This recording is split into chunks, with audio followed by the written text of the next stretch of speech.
Hey, folks, welcome back. That's what I like to say on Monday morning. Welcome back. I'm your host, BKP. Good morning from the office, where North Georgia's only live online morning show.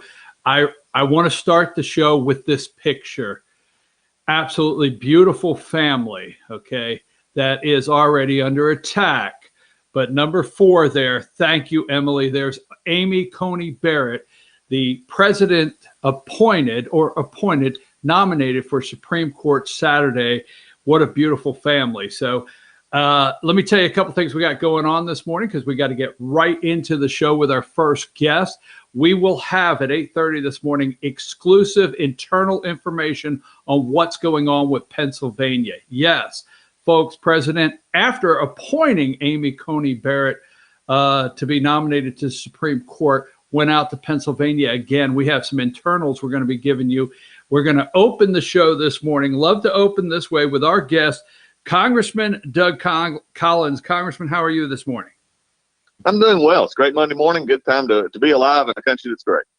You know, Congressman, I know you couldn't see it on the screen, but I had to open up with the full picture that you've seen going around the internet of Amy Coney Barrett's family. What a beautiful family. Let's start there in that appointment by President Trump. How excited are you about that? And just express your feelings this morning. I'm very excited, Brian, and I think everybody should, because here is the president. Again, there's so many levels to this. First, starting off level, this is the president who keeps his word. I mean, he said back in 2016, when it really had never been done before, he said, if you elect me, these are the kind of justices I'm going to appoint. And that's what he's done. He's kept his word. He's appointed justices that have fidelity to the Constitution, who have a non-legislative judicial approach. They have a judicial approach that is interpretive of what the law actually says and how we should apply that law. And then just a story such as Amy Coney Barrett is just looking at her family. Her family is just wonderfully gifts from God. I mean, a very amazing family life, mother, her faith. I mean, it's just a complete package of what you want to see. Somebody who has really a sort of a balanced life, if you would, it reflects what most people have to do every day. Democrats are probably concerned that she's a mother and may bake brownies. I've heard all of the ridiculous things that are already coming out. What are some of the concerns that you have, Congressman, as her confirmation nears on October 12th, the hearings, that we will be hearing from Democrats of some of the attacks on her family?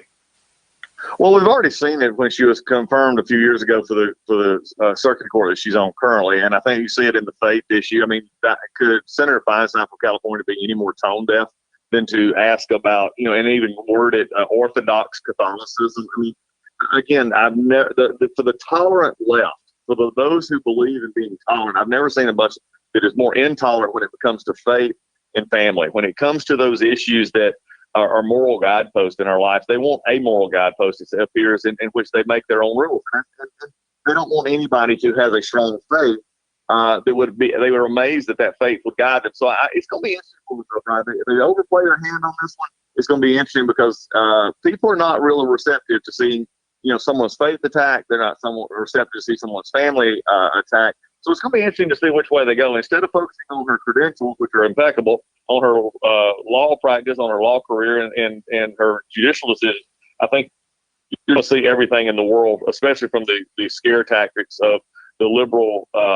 They seem to have no problem reinterpreting the Constitution. They seem to have a problem with lawyers who interpret the Constitution. Do you think this will affect the election? And let me say it like this. There's some that say the President Trump. Now, we know he's doing the constitutional thing here, nothing out of the Constitution, what it says he can do. But some are saying he should wait till after the election and shouldn't be doing it at this time. Do you think it affects the election and affects people's decision in voting come November? It'll be interesting to see, Brian. I think he's making, as opposed to 2016 and the Obama decision and Merrick Garland and that there was a Republican senator who said, no, we're not going to do this, and a Democrat president who was a lame duck, who was not a voter. By putting this forward, the American people will have a say in this, and it's the vote here in November. They'll determine whether they like this or not, and just as they have on anything that he does. So I think it also goes to a president who says, I'm going to do what's right first. And that's refreshing.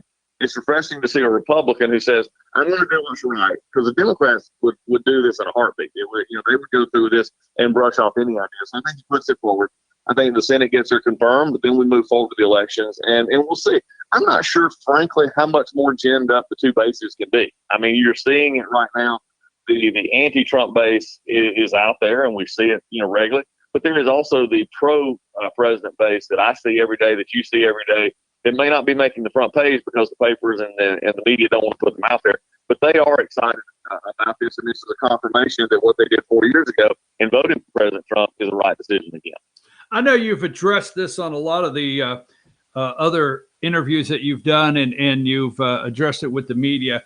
I want to go back to it for a reason, because I want you to address it with our audience. You sent out a tweet kindly immediately after the passing of Ruth Bader Ginsburg. Rest in peace to more than 30 million innocent babies that have been murdered during the decades that Ruth Bader Ginsburg defended pro-life laws, with real President Donald Trump nominating a replacement that values human life. Generations of unborn children have a chance to live. Why did you send that out? And the language is a little tough, Congressman. What were you thinking when you sent that out? Well, for anybody that doesn't believe that abortion is tough, I just have to look and see what the results of it is. Nobody who I've, for the most part, unless the most cold-hearted people that I've ever understood, ever watched or seen the results of abortion, would say that this in some ways nice or a sterile procedure. It's not. It's taking of life. And for me, this was nothing about, except let's turn the judicial preference back to interpreting the Constitution and not legislating the Constitution.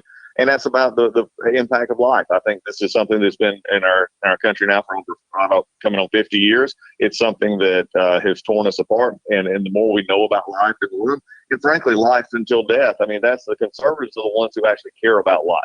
We're the ones who actually want to see people succeed. We want to see adoptions. We want to see foster care. We want to see people who go through and have a chance at education and jobs and creation. For me, it was simply a reminder that policies and these positions matter. And Donald Trump has promised to have someone who will interpret the Constitution, who gives life a chance in that role. And that's the part that I would want to continue to work toward, is make sure that I have a very pro-life stance, and I think the president has responded in kind. Let's move on to the campaign that you're currently in right now. Pretty heated campaign closing in on November 3rd. Let's go there. I did not get this account from the media. As you know, Congressman, I was sitting on the front row, and I was sitting on the front row Friday before last when Representative Matt Gaetz came to Cobb County Republican Party headquarters to endorse you to be the next senator of Georgia. And in that, he told a first-time story, which I fortunately I recorded. And he told a first-time story about Loeffler's team, not her per se, but Loeffler's team approaching Trump's team with a $50 million deal to try to keep you out of the race. Well, obviously, we've learned Friday when the president looked over at Governor Brian Kemp and said, don't let anybody get out of the race. We've obviously learned the president's team did not take the deal, okay? But what say you on hearing something like that a $50 million deal was offered to get you out of the race? Well, it just shows that you have a senator, appointed senator, who believes that Georgia's for sale, and that that what they can do is just spend enough money to not only win the seat, but to make people forget who she was before she was appointed senator. Let's be very clear about this. The reason this is so expensive for her, and right now she spent more money than she has percentage points in any poll, which is pretty amazing thought. When you spend $30 million and your polling numbers are still is where they are, and we're winning this race, it just goes to show that kind of a change in trying to present yourself as something that you are not. Trying to present yourself as pro-life always now, when you gave money and helped Planned Parenthood a couple of years ago. Trying to present yourself as a strong proponent of the Second Amendment, when just last year and the year before you helped Michael Bloomberg's gun control movement. When I can just go on and on here, your attacks on the Constitution. This is why they knew that they would have trouble beating a true conservative, which is me. I think the story here is they understood they were not a true conservative, and the only way for them to win in the state of Georgia was to get the true conservative out of the race. and that was never going to happen. And once we committed to this race, we're in the race, and that's why they so brutally tried to attack me in February with smears and lies, because they don't want anybody looking at her record. And this is just people are looking at her record. They're starting to see, what we're doing. They're starting to see our ads, and the contrast is clear. Do you want someone who needs help in deciding what to do every day because they're trying to become somebody new as a conservative, or do you want a true conservative who's been fighting the battles and proven and tested for years? Well, it's obvious the president did not ask you to get out of the race and did not make a deal with their campaign. And it's obvious Friday that, he is as supportive of you as anybody else in the campaign. I want to move from that. I want to ask you a direct question because I've been looking on the internet. Are you aware, did Kelly Loeffler give a donation to Debbie Stabenow in Michigan? Oh, yeah. Oh, well, she gave Debbie Stabenow. She gave Maxine Waters. She gave to Chris Dodd. Yeah, I mean, this is her past. This is what people, she doesn't want you to know. She'd rather throw around a picture of me and Stacey Abrams, who I have fought against on many occasions, although Stacey voted with me to help the Pope Scholarship and others. She doesn't want you to know that Stacey worked for her. She doesn't want you to know that Stacey was honored by her during the campaign for governor while she was running for against Brian Kemp. She doesn't want you to know she didn't give to the president. She gave to Mitt Romney over $1 million, but never gave to the president until after she started being wanted to be appointed to be a senator. I mean, there's a lot here. If people will just look into it, you will see that this is someone who had to go back and change a lot of their patterns because they were basically, creatures of Washington, owning the New York Stock Exchange, spending millions of dollars on lobbyists in D.C., and giving money to people like Maxine Waters. So, I mean, again, I would never be a part of doing that, but she doesn't want you to know that. No, the reason I brought up Debbie Stabenow is because yesterday I was watching Brett Hume on Fox, and his guest was Debbie Stabenow in Michigan, and Debbie Stabenow was just attacking as hard as she could, Amy Coney Barrett. So, I mean, that's the only reason I brought that up is the attacks.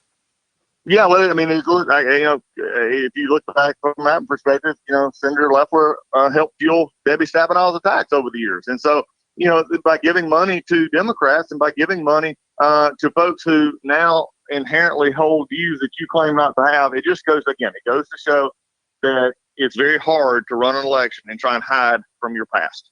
Okay, 3 quick questions because I know we only had about 10 minutes and I got to get out.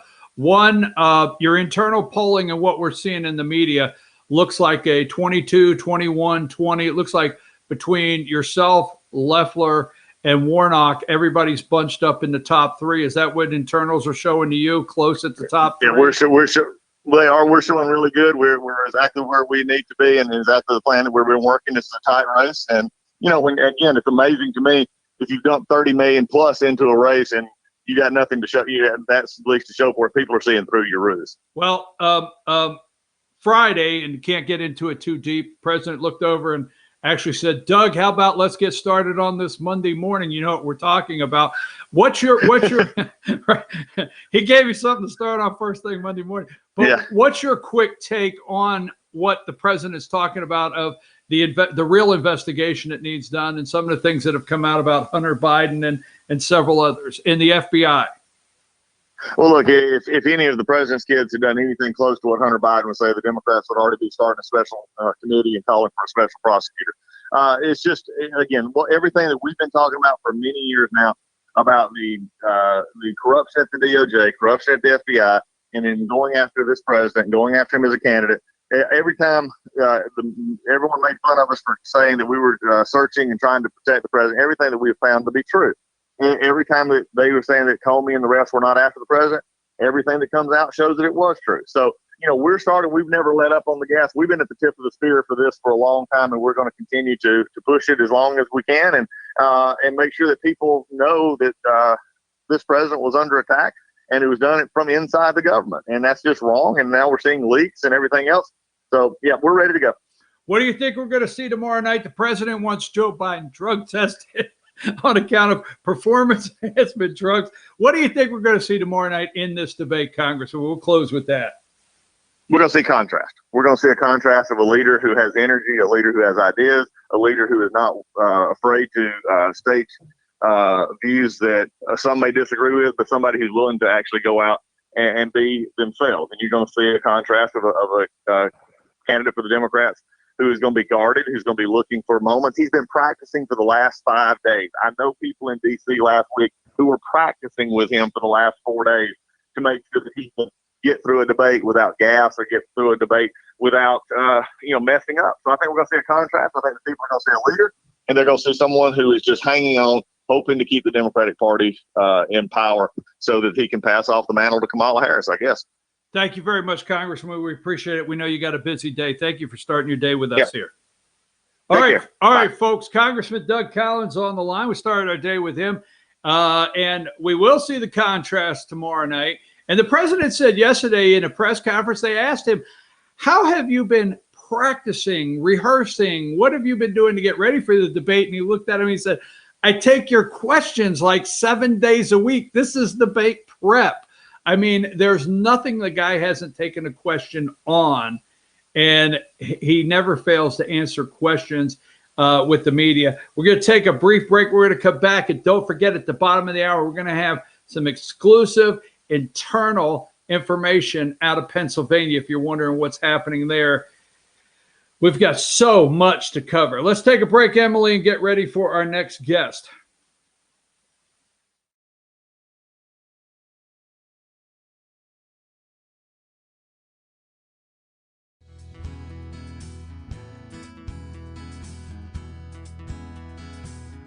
Hello, my name is Chad Watkins. I'm the manager at Larry's Body Shop. We are a family-owned and operated business and have been serving the North Georgia area since 1978. We are located at 1216 Progress Road in LOJ, Georgia. Our shop specializes in collision repair, and we work with all major insurance companies. Larry's Body Shop is ICAR Gold, the highest role of training recognized by the collision repair industry. It is estimated that only 10% of collision shops meet these standards. Our shop consists of state-of-the-art equipment such as laser measurement system, down-drive spray booth, spot and MIG welding equipment. All of our paints are mixed on-site so that we can guarantee your paint to match every time. I know that having an accident can be a stressful event. We take pride in making sure our customers are satisfied with the repair of their vehicles. Our waiting area is clean and comfortable with free Wi-Fi and refreshing beverages. So if you're in an accident, stop by and see us at Larry's Body Shop. Circuit World has 9-piece living room packages at incredible prices. Get this stylish sofa and love seat, 3 tables, 2 lamps, 43-inch 4K TV, and stand, all for only $1699.99 or $129.99 a month. Or get this 9-piece living room and reclining sofa and reclining love seat, now only $1999.99 or $149.99 a month. These packages are amazing. Stop in today at one of our 5 locations and get the furniture you've always wanted at Circuit World.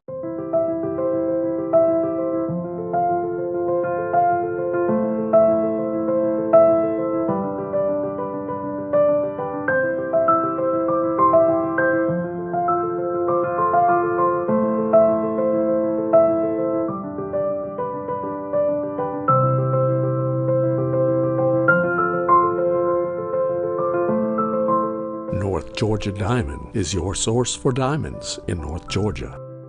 At Ingalls, we know that school is a little different this year, with virtual learning and working from home. But we have continued to donate to our Tools for Schools program, just like always. And all our participating schools will have those funds waiting for them when the bell rings this fall. Okay, who can tell me the difference between molarity and molality? In the meantime, Ingalls has everything you need to make this school year a little easier.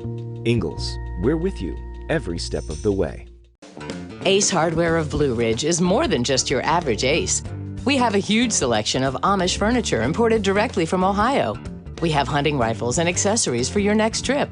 We have a huge selection of lumber for your next building project. And we have Ace Custom Woodworks for all your custom wood project needs. Plus, we have everything you'd expect like paint, tools, and equipment. Ace Hardware of Blue Ridge. We have your new house in stock.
All right, folks, we're back. I'm your host, BKP. Good morning from the office. We're North Georgia's only live online morning show. I want to do something very quick. Now, Emily, at 8:30, we'll have our guest come on.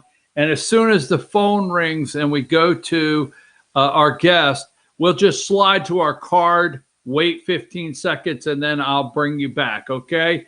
So, folks, we won't be going to commercial. We'll just be running to card. But there's something I want to share with you. I told you last week, okay? Excuse me. I told you last week on Thursday, okay, last Thursday, what they will do. I watch all the morning shows. Now, this segment's by itself, Emily. It's called Recuse Herself, okay? Amy Coney Barrett, will she recuse herself? Okay. So I watch all of the Sunday shows, so you don't have to see the direction they plan to go in this week, the attacks. We all know they're going after her, going to be the one to end your health care and Affordable Care Act. But I want to play something very quick because this is what we do on the show. I know ahead of time the direction these people are going to go. There's votes being cast today. She's not a Supreme Court justice yet. She's a nominee, Amy Coney Barrett. Okay. The votes people are voting in this country today. So will she recuse herself? I told you last week. Let's go to last week's video, the one that I have, and the start time, and I'll bring it back. Media isn't talking about this. Let's go to that really quick. Mark and Ginsburg on ice, malt liquor. Anyhow, so when did I say that to you? 4-4 court. Remember? I posted this on the internet that night. I said, do we now have a 5-3 or a 4-4 court? Remember that? I said that. And I said, we need somebody ASAP before the election so we could at least have a 5-4 court. I don't trust John Roberts. Well, what did the president of the United States just say? A 4-4 court. Now, write this down. Okay. Okay, you ready? Someone, I think October 12th, they're going to start the show. The show will be on October 12th, and all of America will be waiting to see if Dianne Feinstein looks at if the nominee is Amy Coney Barrett and say, are you not just a little too Catholic? Right? We're waiting for that. But anyhow, write this down. Your Honor, do you think, considering 200,000 now by October 12th, do you think since before your confirmation, millions of ballots have been cast, that if voted on, you should recuse yourself from anything that has to do with this presidential election? Get ready. Write that down. They will try to pin. All right. So that's what I said last Thursday, right? Let's go to the Twitter video with Chuck Todd and Cory Booker. Okay. Go to that one. Best that they can win this Senator, election. do you plan to they think that they can sort of stumble across the finish line. And wait a minute. I know you had something going on there. Can you put that back in, or can we rework that? All right. I know she's trying to reset that. That's Cory Booker. Senator, do you plan to meet with Judge Barrett? It's my intention to do so. I think you know my spirit, which is to sit down and meet with people and talk to them. And I'm going to make it very clear. One of the things I want to ask her is, will she recuse herself? Because if she does not, in terms of any election issues that come before us, because if she does not recuse herself, I fear that the court will be further delegitimized. In other words, President Trump has said, I will not accept the result of the election unless I win. I'm going to put. All right, let's go to the Dick Durbin. Dick Durbin, George Stephanopoulos. Go to that one. I have it set at a time there.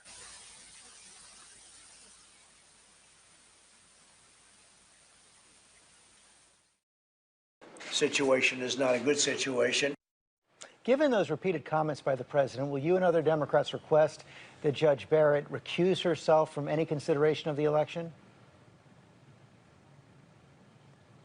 I certainly wish she would. It really help Mathers, and it would evidence the fact that she wants to be fair in addressing this. Why? Because this president has been outspoken and outrageous. To think that he would not accept the verdict of the election and that he would make it clear that he's filling this vacancy on the Supreme Court to make sure it tips his way if there's any election contest, that is an outrage. No president has ever said that in our nation's history. Supreme Court to tip his way. Now play George Stephanopoulos. You notice George Stephanopoulos sets that up. He is, as Rush would call him, a Clintonista, right? So now go to the last one I have there, where George Stephanopoulos then asked Mike Lee, the last one I have there. Play that one. Rule in this particular case. We also heard Senator Durbin talk about the process, whether or not she should sit in judgment of this election. He believes that she should recuse herself from any election-related cases if indeed she is confirmed. Should she recuse? Judges and Supreme Court justices have a well-defined set of rules that helps guide their determination in making recusal decisions. I'm not going to purport to speak for what she ought to do with regard to her recusal. I have every confidence that she'll make the right decision. But on its face, the president's talking about the dangers of a 4-4 court. From his perspective, he's saying the election is going to be rigged. He's saying he needs a Supreme Court justice in there to basically create a majority and, by implication, support his position. Doesn't that create a series of conflicts on its face? So Mike Lee went on Sean Hannity's show and he said, you know, I'm not going back on ABC with George Stephanopoulos until he recuses himself. Folks, I told you last Thursday what was going to happen, that they were going to come out and immediately say she needed to recuse herself from anything that had to do with this election. So, folks, she said Saturday, and we're waiting on our caller here at 8:30. She said Saturday, Amy Coney Barrett, that, see, she clerked for Antonin Scalia. All right. She clerked for Antonin Scalia, former Supreme Court justice. As she said, she was right down the line of Antonin Scalia's thinking. That has messed them up. Trump could affect this court for 25, 30 years, 25 years. Okay. So anyhow, I just wanted to bring that up and let you know, as your host, I subject myself, I just say it that way, to watching the Sunday morning shows, so we can bring you information that we know, and I know what they're going to do. Okay, let's go to Card. Go to Card.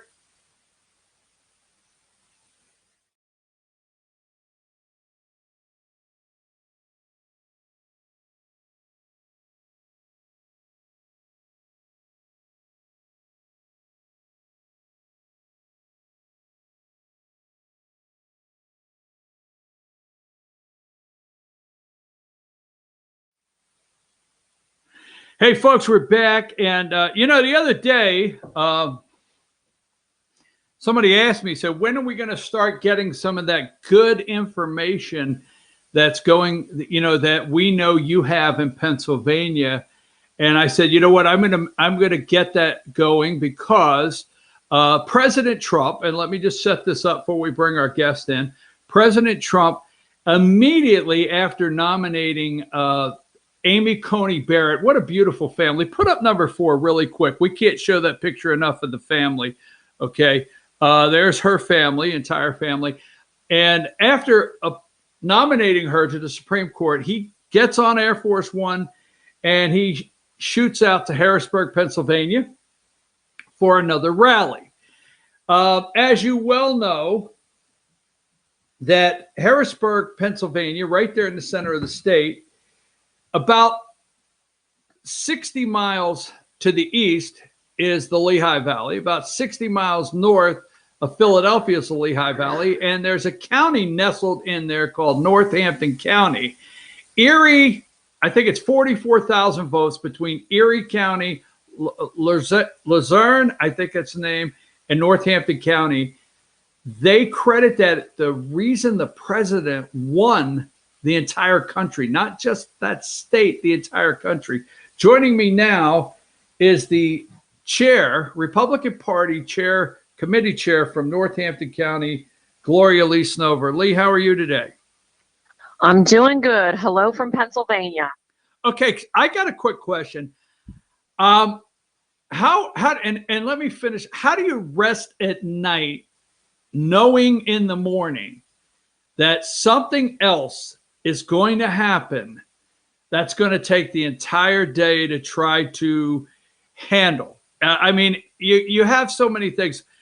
Let's start out with former Governor Tom Ridge announcing he endorses and will vote for Joe Biden. How are you dealing with that this morning in Pennsylvania? Well, the way the rest of the country is dealing with it, it's swamp. Okay, there's no other way to say it. And it's so sad. I'm starting to wonder if Tom Ridge was ever Republican. He was always a moderate. We embraced him as a moderate. We accepted him as a moderate, but really is swamp. And that's all it is. I mean, I have a picture of Tom Ridge holding my son the night before he was elected governor of Pennsylvania. I was at his inauguration, but I look at him now and I wonder if he ever was a Republican. This is what happens when they convince you you have to accept the moderate, and the moderate becomes the swamp. There it is. Charlie Dent. Swamp. There you go. All right. So, and I guess let's stay focused for our audience. How is, like, in Pennsylvania, how do you think that'll play? Because that's what our audience wants to know. They're keeping an eye on PA like the rest of the country. And I know the international, not just national media, they hound you almost daily for different quotes and so forth. And they're everywhere you turn in your county, you bump into somebody with national media, do you not? Yeah, I know. And I actually I actually don't even respond to all of it. I get just emails constantly from national media, just everywhere, even Japan. But you know what? Here's what's happening. If you look at the people, the Republicans that are not supporting Trump, okay, they are the swamp. They're the never Trumpers. They're the ones that sold out. They're the ones that's reassuring to me. If I see those people are not supporting Trump, it gives me reassurance Trump's doing the right thing. He's moving in the right direction. It's really about the people anyway. We got to get away from it being about the government. We need to get to where it's about the people. Pennsylvania is ground zero, folks. We're going to be the hanging Chad, Florida. All the attorneys are going to be here because our legislature made a disaster out of mail-in voting. They didn't know what they were doing. Think about it.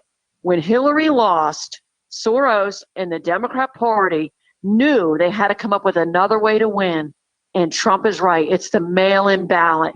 It's confusing. It's cheating. I'll give you two firm examples right here in my county. A lady's daughter has been married and moved out of the house for 23 years. Her daughter got a ballot application at her mom's home. Okay? You know what? There's somebody who could vote under that name and we'd never know it. The vice chair of our Republican Party in our county has lived at his house for 10 years. He got a ballot application for the people that lived there before him 10 years earlier. So they're massively sending out these ballot applications where anybody can fill it out, get the ballot, and cast an extra vote. We have not been able to do anything to stop what's going on in Pennsylvania. Wait a minute. You heard about the ballots they found in the trash? Right, but let me stop you there just for a second, because you're bringing up this that we see on social media. Now, I've got a headline. Put up number 7 really quick and then go back to our guest here, her picture. But put up number 7. Pennsylvania risks becoming center of election chaos is a headline. And let me ask you this, where you were going. Didn't mean to interrupt you, but I want to stay there. With people getting these ballots at old addresses, no longer live there, doesn't Pennsylvania, I feel bad here because I know the answer to this, but doesn't Pennsylvania have some checks and balances in place for people that just fill those out and send them back to reject those? Try no. What they're doing, they're letting every county kind of do whatever they want. They're leaving it up to every county has their own rules. They're all doing it a different way. You can call my county voter registration. They're doing it one way. You can call my Lehigh County, Luzerne, Lancaster. They have given these county registrars, these authorities, where they're kind of doing it differently. The one in my county, she's a dyed-in-the-wool Democrat. Her Facebook page has a picture of Nancy Pelosi. She's running the election in Northampton County. And you know what she says? She don't even look at the signature. I err on the side of the voter. If they have a signature, they don't have a signature on their mail-in ballot.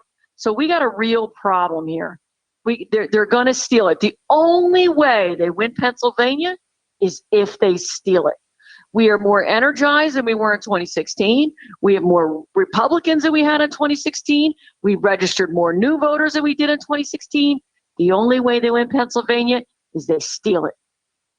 Well, let me ask you this other question, because what I remember of Pennsylvania, and we won't get into age, but I think when I moved to Pennsylvania, the very first vote, and I'm going to admit this in public, folks, the very first vote I was able to cast as a resident of Pennsylvania was for, let me get it clear, Bob Casey Sr. Bob Casey Sr.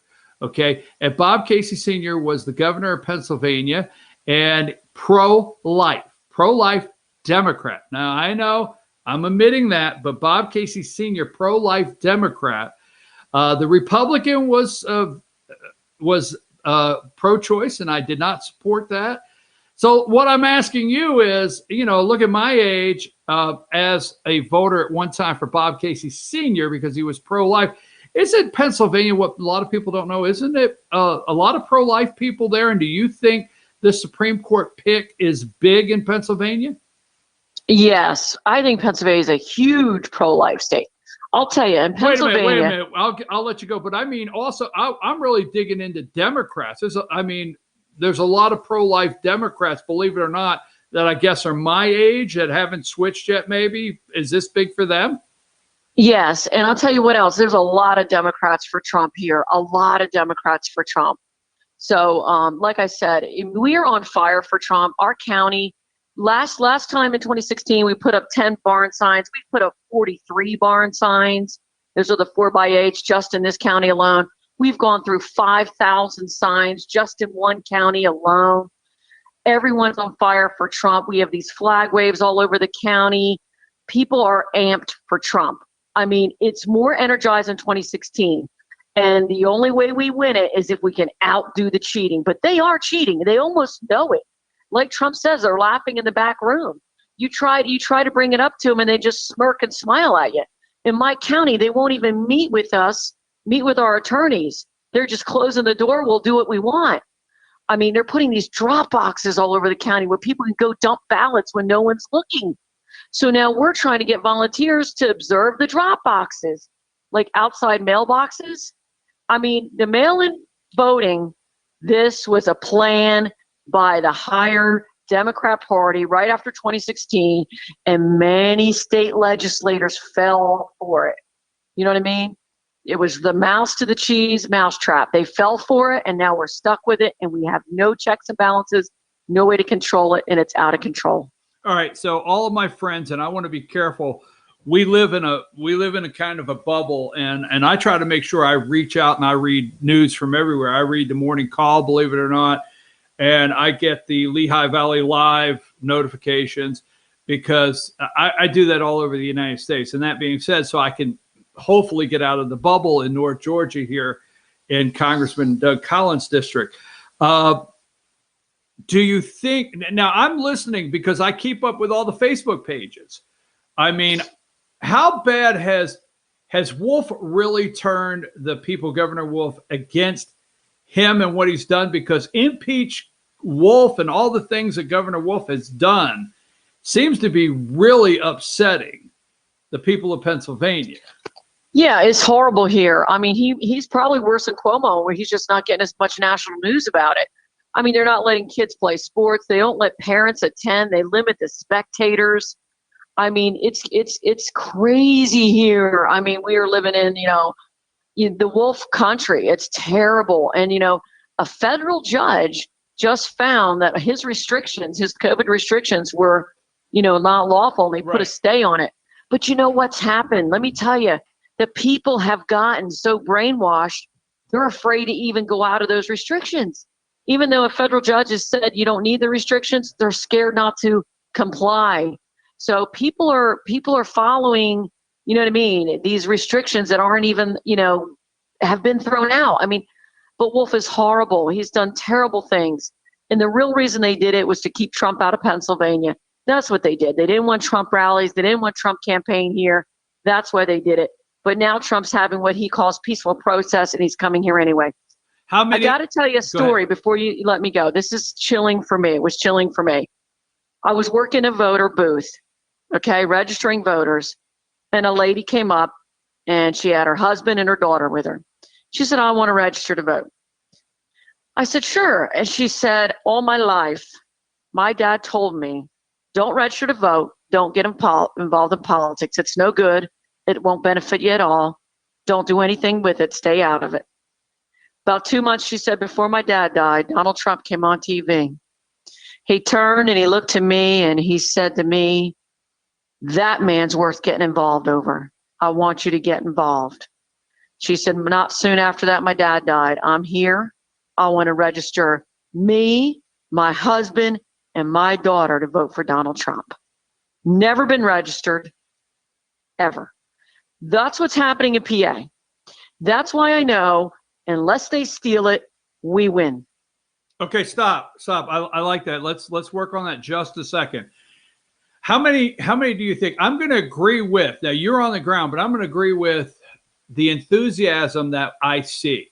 So right there where you're at, you have data that shows the number of signs you went through in 2016 trying to get Trump elected versus now. You have and well, you know what's going to happen on the signs. I'm going to be about the same, and I'll tell you why.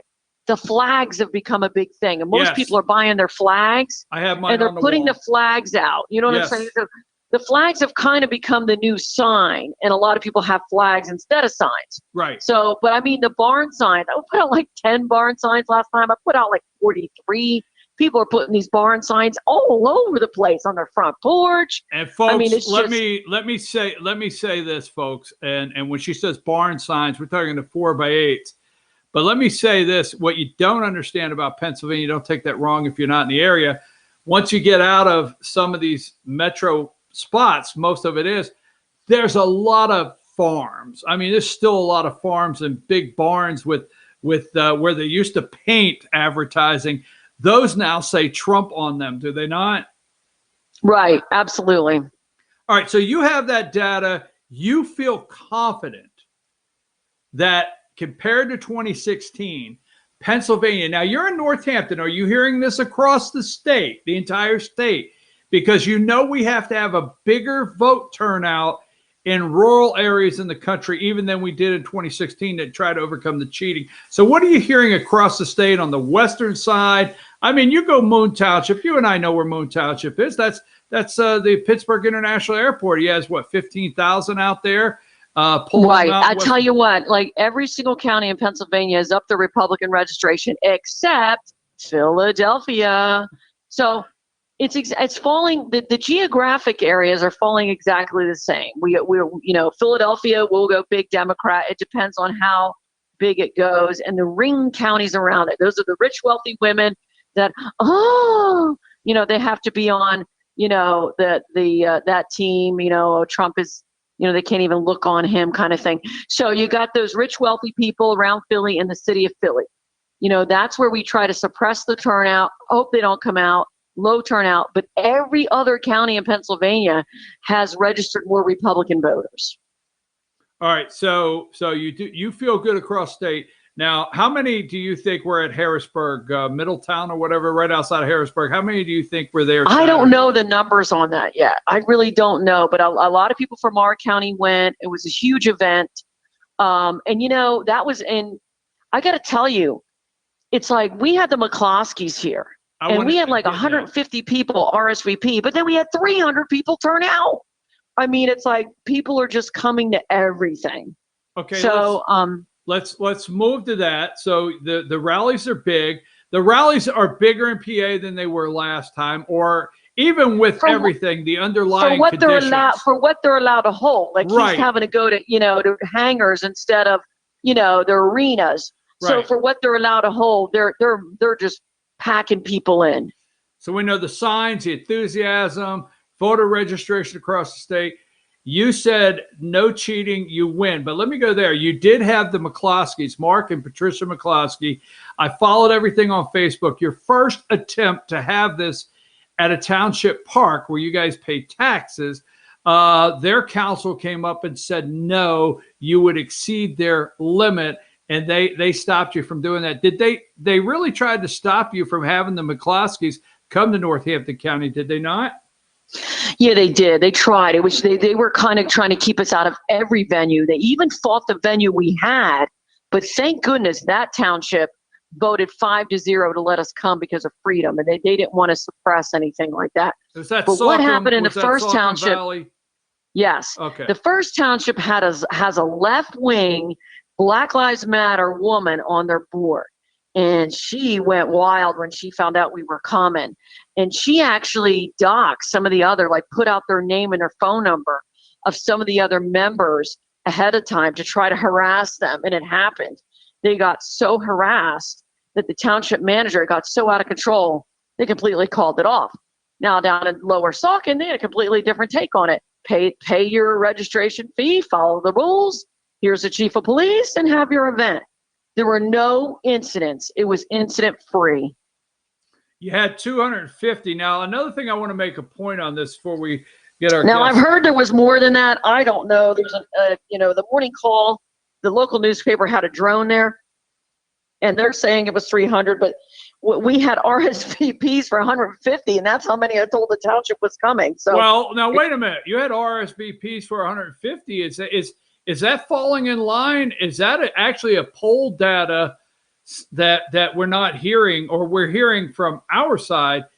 That 150, those are the only people that maybe were not in fear to say they were going. Maybe, yep, or maybe, you're getting aware people don't want their name on anything. Right, exactly. Now listen, folks, I'm chairman of the party here, and I get hate mail. I get the hate mail like, Unabomber send little cutout pieces. Are you all in an serious? Are you envelope. serious? You get envelopes like that? Yeah, and with little writing all over it, what's wrong, you know what I mean? And oh no, I get all kinds of letters of hate mail. They want to see me in the the landfill and all of that. So let me tell you, I understand when people don't want to put their name on stuff. I understand. And if you drove through Pennsylvania, you'll see houses that won't have a Trump sign out of fear. They've got the American flag out. Okay, Yes, that's how we know. That's how you know. Because Interesting. these people are dangerous. I mean, I get this kind of mail. I get it, and kind of strange stuff, and little cutout pieces of news articles, and I get threats. I have a couple threats I've held onto on my phone, and all I am is the county Republican chairman. So yeah, people don't want to put their name on things. They do have to be concerned. That's just not propaganda. It's true. If people find out you're a big Trumper, they will come after you. I got two things. I'm in North Georgia, and my social media attack is through the roof on me, but nothing like that, because the McCloskeys came. Northampton County is a very suburb kind of county. You got the housing suburbs. You're out in the burbs. So the McCloskeys is kind of like a big message to your area. Did it resonate? Well, yeah, they are. I mean, I actually spent a lot of time with them. They're totally normal. They are kind of shocked into reality. What happened to them could happen anywhere. And they had a great message of freedom. He's actually a really good speaker. He'd be somebody you guys would want to bring in, Mark McCloskey. Let me tell you, when he told his story, we were in an open park with 300 people. You could have heard a pin drop listening to his story. Folks, the media's lying to you when they make it sound like there was eight or nine people out their front door. When they came out their front door, there was 300 protesters. I mean, think about that. That's a lot of people in your yard. Right. So, the media is not telling you the truth on that story. And when he told his story, you could have heard a pin drop. I mean, this just happened to regular folks in America. And, they weren't big RNC people. They weren't county chairmen. These are people where it just happened to them. So it's something for us to be aware of. It can definitely happen anywhere. There could easily be a civil war in Pennsylvania around Election Day. Well, we're not concerned. Now, we are concerned in Georgia with the fact that even in Georgia, we had a federal judge, and our Secretary of State is appealing it now. We have a federal judge that said we have to count ballots 3 days after the election. So even in Georgia, we have that. But let me ask you, we're not concerned in the county I live in. Chuck and Marianne and Tammy down in another county. I don't want to name all of them off. We're not concerned with our local election. We know the people that run the elections. We feel good that they're going to be fair. You said if the election is fair, Trump wins PA. Just reiterate before we close, what are you doing? Is there ways that somebody from this area or anywhere across the country that's not concerned about their local election board that can help? And do you think Trump will win PA election night? Yeah, we gladly take people that can help. I've put out a request for 300 volunteers for Election Day because I want someone on the inside of every single precinct in Northampton County watching who they let vote on these machines. Are these people registered? Are they going into the machine with them and voting for them? What are the Democrats doing? I want people on the inside of every single poll. Also, we want to be in the courthouse, examining the ballots, and watching how they're counted. What are they doing with them? Are they going into a secret room? We had some problems in the primary of some stuff we couldn't see. We don't know what happened. So, we would take people, especially lawyers. We're definitely looking for attorneys in Pennsylvania, just because we're going to need them in Pennsylvania. I think we're going to be, the Florida of Bush Gore is going to be Pennsylvania, and we need attorneys here. So that's what we're doing. That's what we're looking for. We're going to win Pennsylvania as long as we keep them from cheating. That's all we got to do. And everything Trump says is right.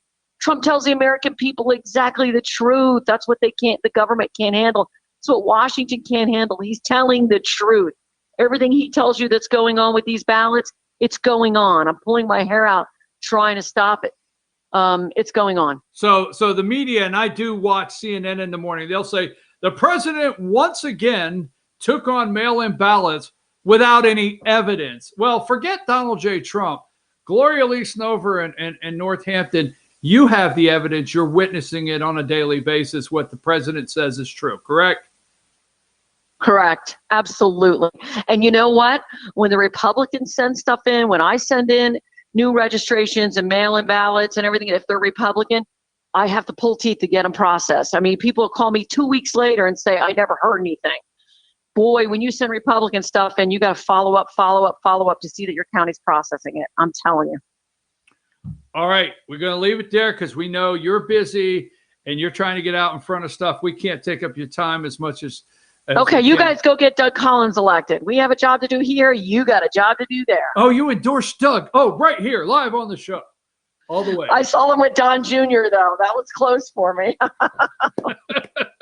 Okay. All right. So Collins 2024. All right. All right, later. We'll talk to you Have later. a good day. Bye. We have a Collins 2024 endorsement, and it sounds like a Collins 2024 endorsement. It sounds like somebody is ready to try to help Doug Collins win Pennsylvania in 2024. Folks, I told you that we would have exclusive internal information this morning out of Pennsylvania, and that's what you've been listening to.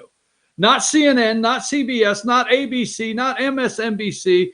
No, right here on this network. I told you, FYNTV.com with your host, BKP, that we would have that. And I'm telling you, okay, the president on a daily, I love that because on a daily basis, I'm telling you, the president is sharing and telling the American people the truth, and the media is lying about what's happening with these ballots. You heard it here firsthand. We're going to take a break, and when we come back, we're going to break down some of these things we've been talking about with our guests for the last hour. Take us to break, Emily.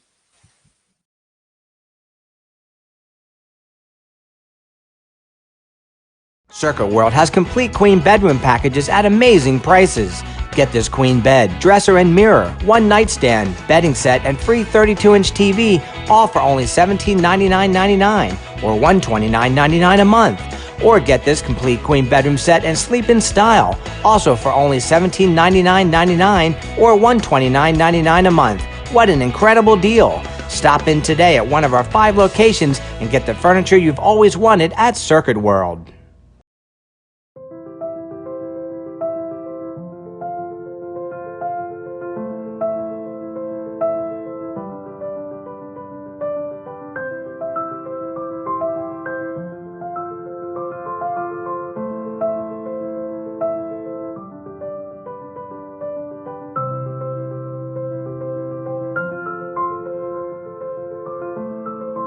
North Georgia Diamond is your source for diamonds in North Georgia.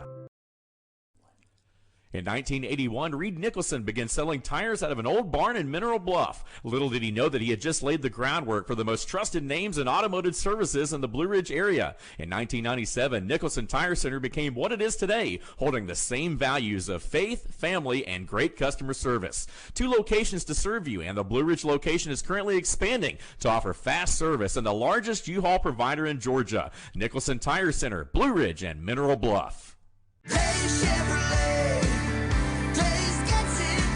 If you want big Chevy discounts, Days Chevrolet in Jasper gets it done with savings of $8,000 on new Chevy Equinox or up to $10,000 savings off new Silverado crew cabs. We're big on discounts and even bigger on customer service. See Days Chevrolet in Jasper, where new Chevys always cost less. Days Chevrolet, Days gets it done. Find new roads.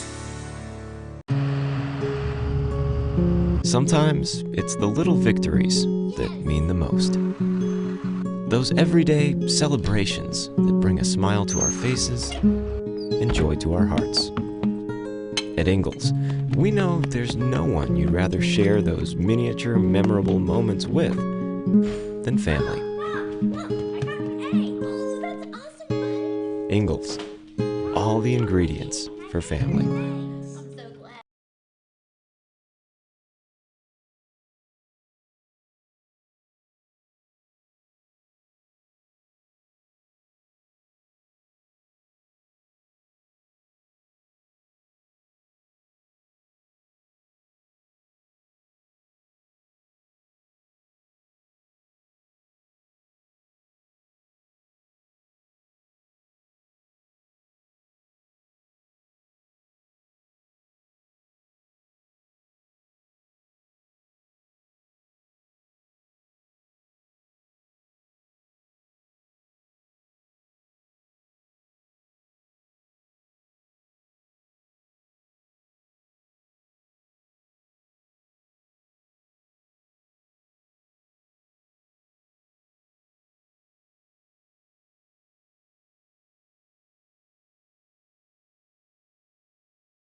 Hello, my name is Chad Watkins. I'm the manager at Larry's Body Shop.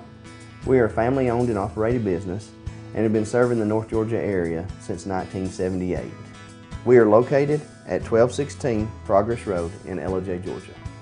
Our shop specializes in collision repair and we work with all major insurance companies. Larry's Body Shop is ICAR Gold, the highest role of training recognized by the collision repair industry. It is estimated that only 10% of collision shops meet these standards. Our shop consists of state-of-the-art equipment such as laser measurement system, down-drive spray booth, spot and MIG welding equipment. All of our paints are mixed on-site so that we can guarantee your paint to match every time. I know that having an accident can be a stressful event. We take pride in making sure our customers are satisfied with the repair of their vehicles. Our waiting area is clean and comfortable with free Wi-Fi and refreshing beverages. So if you're in an accident, stop by and see us at Larry's Body Shop. Circuit World has 9-piece living room packages at incredible prices. Get this stylish sofa and love seat, 3 tables, 2 lamps, 43-inch 4K TV, and stand, all for only $1699.99 or $129.99 a month. Or get this 9-piece living room and reclining sofa and reclining love seat, now only $1999.99 or $149.99 a month. These packages are amazing. Stop in today at one of our 5 locations and get the furniture you've always wanted at Circuit World.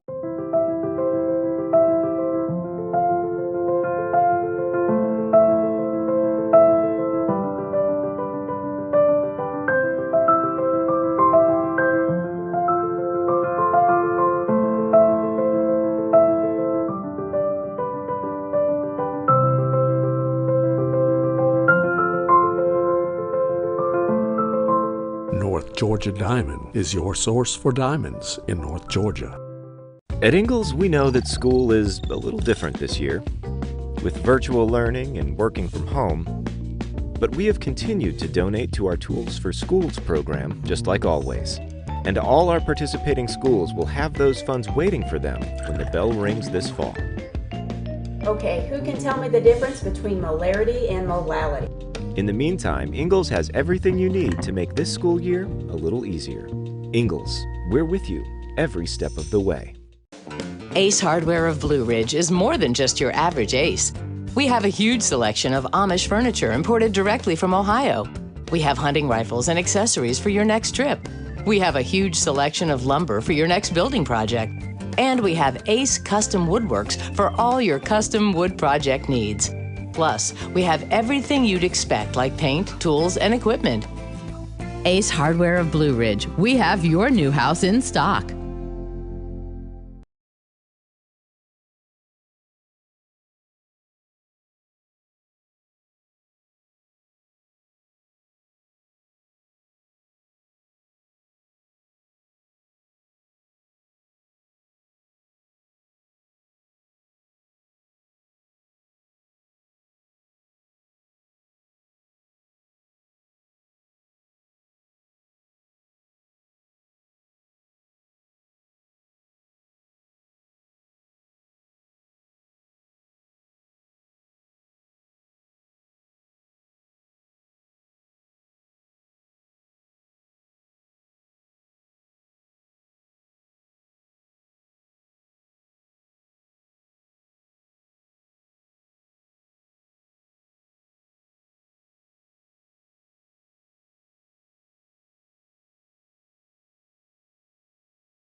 Hey, folks, wasn't that a great way to start Monday morning with those 2 great interviews? I'm your host, BKP.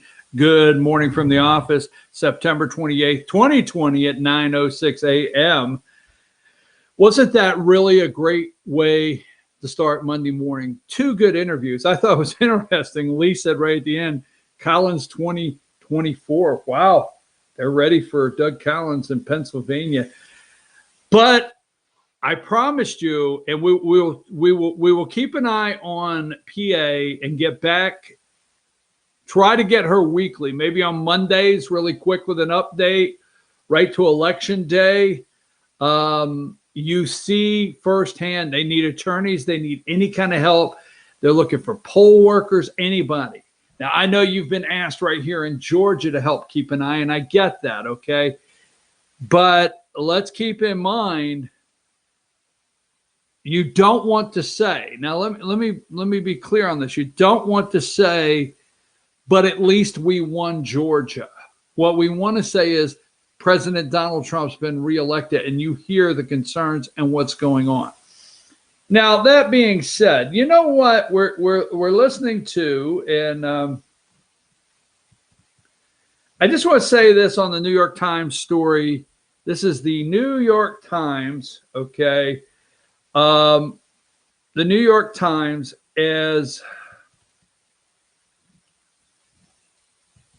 they are losing their mind over Donald Trump's tax return. So let me say this for those Democrats that may be listening, okay? First,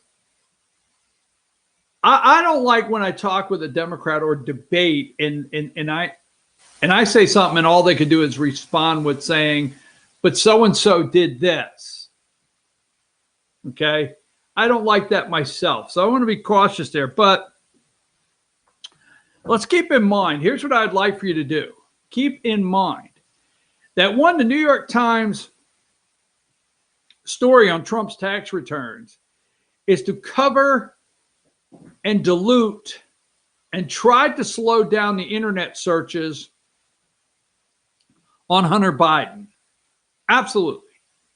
Now, this is 100% a target attack, and that's what they're doing. Why didn't the New York Times drop this 2 months ago? Because they had the things in play, and they didn't want to. These are time release capsules all the way to November 4th. Okay. So all the way to November 4th, these are time release capsules, and they're set up. And this is set up just the day before, 48 hours before the debate. This comes out. And it has, yesterday, the president said something, or when did he say it? He said, there's been more searches for Hunter Biden. It's blowing up the internet. What really happened? And the FBI, the spying on Trump's campaign.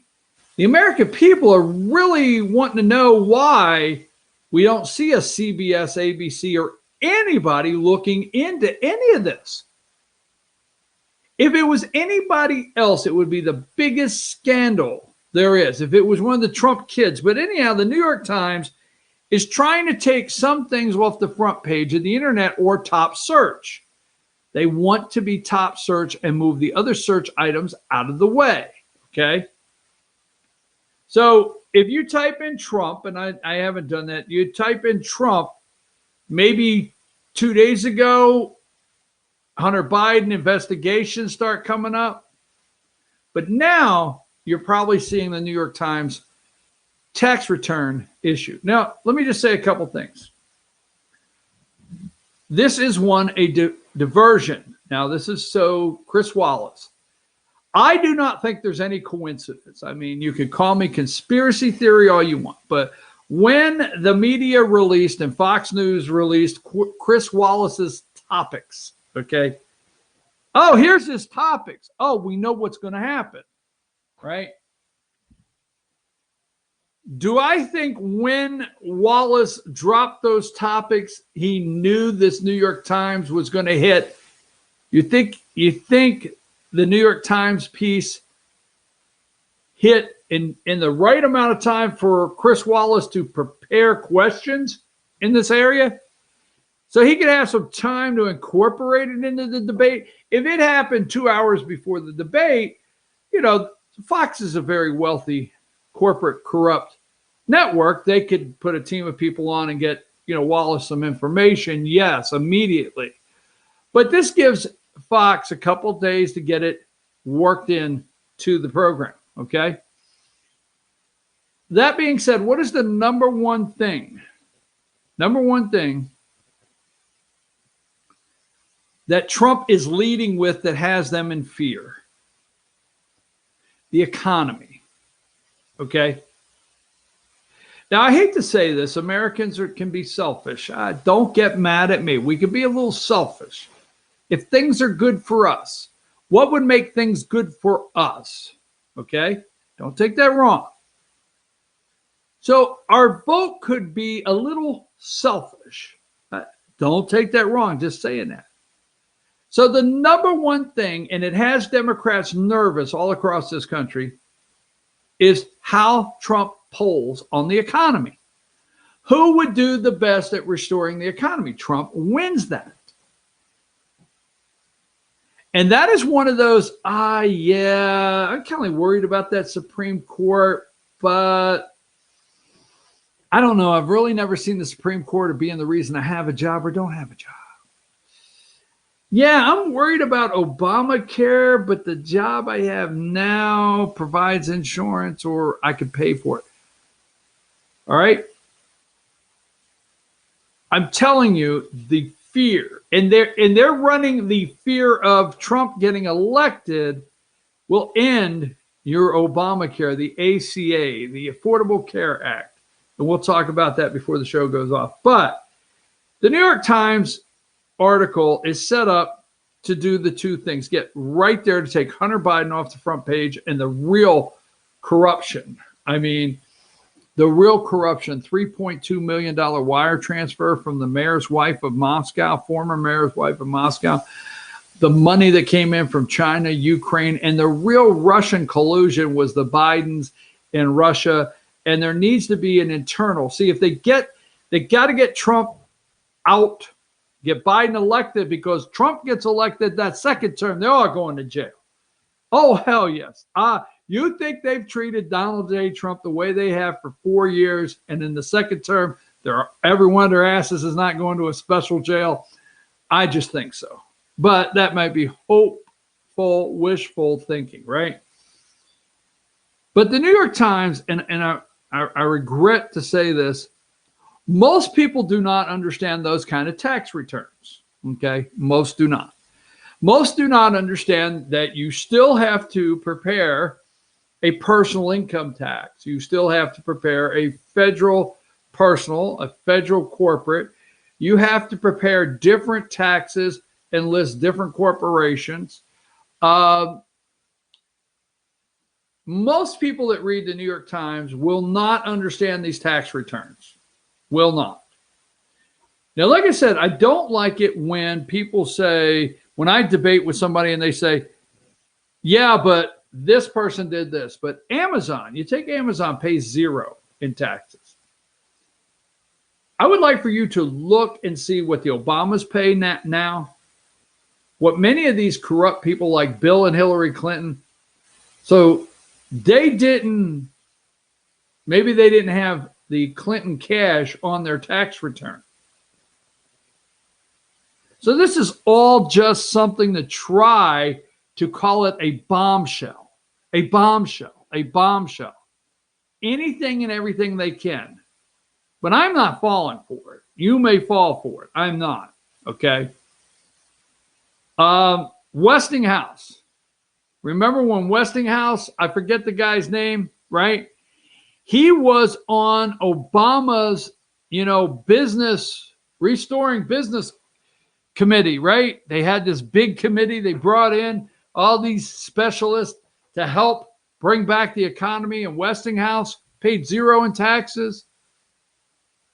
The one thing, and don't you think, now if it happens in a day or two, if they're trying to figure out how to get it in a day or two, but don't you think for a minute, okay, I watched CNN this morning.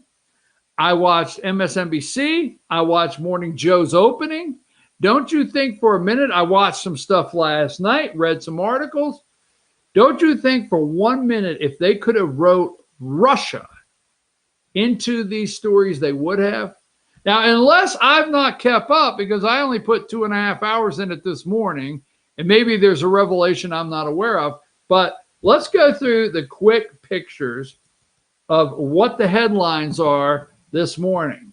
Okay. Number 13, Joe and Minka this morning at 5:05 a.m. at 6:05 in the morning. Number 13, special report. President's tax returns show chronic losses and years of tax avoidance. Didn't get Russia in there. Okay.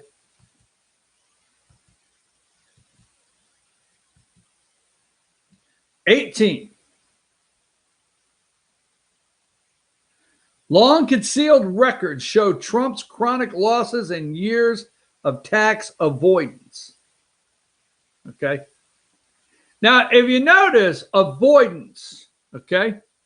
Not a tax cheat. No, not a tax cheat. Avoidance, they're calling it avoidance, okay? Now, I'm just telling you, the majority of Americans would not know how to read the president's tax returns, okay? Wouldn't know how to read them. Number 19, oh, they are giddy. Boy, look at 19. There is Casey Hunt. We'll get to CNN in a minute, okay? Number 21, Trump's taxes. Will he pay his debt, okay?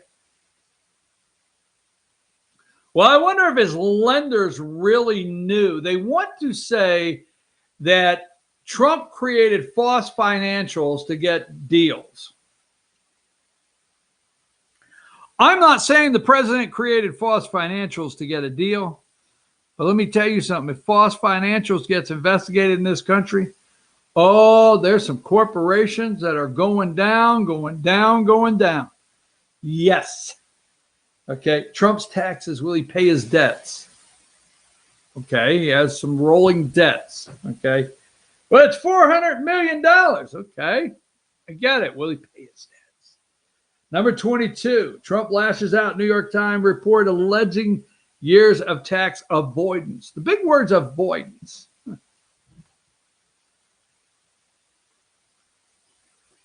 Number 23, CNN gets in on the game. Trump paid taxes of $750 in 2016 and 2017. Okay, now stick with that one for a minute. Well, let's just go through the rest and we'll come back to that.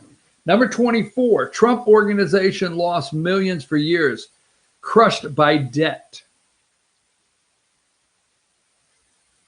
Number 25,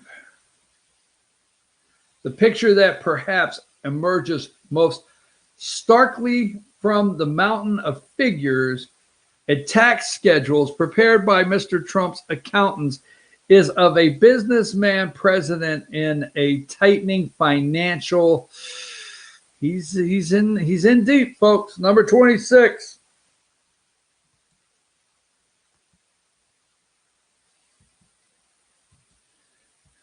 Let's see if I have anything else on that. I think I do. Number 39, New York Times, the president's long concealed records show Trump's chronic losses. New York Times, number 40. Number 40, 18 revelations from trove of Trump's tax records. Back to CNN, number 41. New York Times, 20 years in tax returns.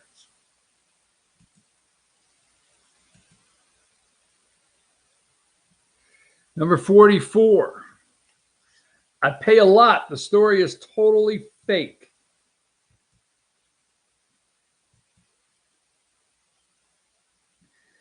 Number 47, this is what they're trying to paint. Number 47, Trump versus the average American tax filer. Okay. The average American tax filer. Now, economy, right before the debate, they need to figure out a way to make you feel Joe Biden is more on your side than Donald Trump. The economy is the only thing Biden cannot overcome. Biden is an everyman's average man, blue-collared union. I support you. I didn't send jobs to China, man. Has to be what they try to accomplish tomorrow night at the debate. They have to. They have to put him ahead and get him. They're hoping that the white, non-educated male voter or the white union voter will say, you know, Trump, that's pretty crappy, man. You paid $750 in taxes. My ass paying taxes, union dues, health care. That's pretty crappy, man. That's what they're really hoping that. No matter what you think, that's what they're going for. They had to do it just in time for the debate. Now, I find this interesting. Number 46, Joe Biden, joint with a spouse, paid in 2017 $3.7 million in taxes. Now you think of this, okay? People will make a hero out of him for paying $3.7 million in taxes. Folks, he's never had a job. Joe Biden never had a job. He's been in the government for 47 years. 47 years.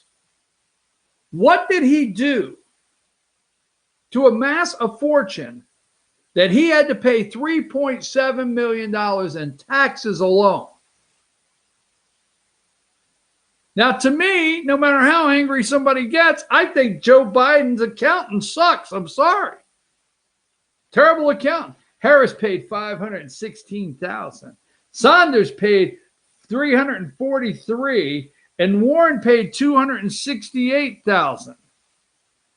All four career politicians, all four really never held jobs. Elizabeth Warren, we'll talk about being a school teacher, never held jobs. The taxes they are paying is off the wealth they created while being your public servant. I mean, is the media that damn dumb that they think we're not going to get this? Keep this in mind. Biden, Harris, Sanders, Warren. She was Attorney General of a state. He's a senator, lifelong senator. He started out, the mayor of Burlington, just throwing it out there. The first four have never paid any tax based on anything that they have created, any wealth in the private sector. They've amassed their wealth while being your public servant. Trump took his wealth into the White House. Wait a minute. That's right. If you don't like his tax returns, you don't like his tax returns. If you think he didn't pay enough, you think that. He did not use, okay? The only thing they can do, and they keep bringing this up, well, we found out he's brought in, since he's president, an awful lot of money from foreign countries into his personal wealth.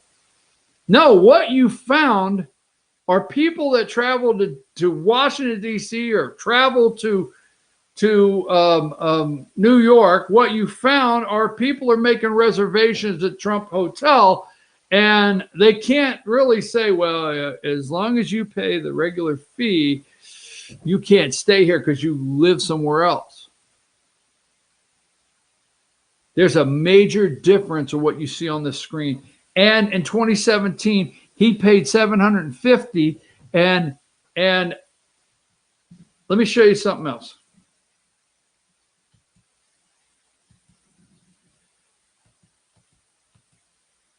Okay, first year paid taxes, number 45. I want to go back to this one here in a minute. First year paid taxes.